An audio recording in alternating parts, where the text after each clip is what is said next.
Breaking news.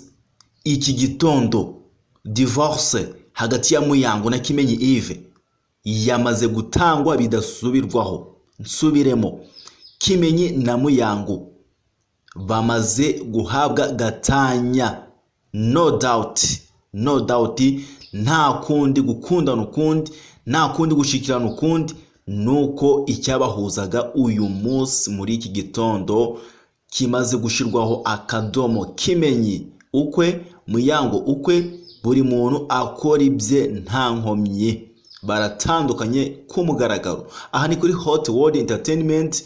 Iyi ni update, ariko inkuru mu masaha ari imbere turaza kwicacambuwa 5 kwa 5 tubabwire ngo byagenze bite, kuki bageze kuri urwego rwo guhana gatanya, ninde warubi hagaze hagati. Ibi byose muraza kubireba neza muri video ziri imbere ahangaha kuri channel ya Hot World Entertainment. Ciao ciao.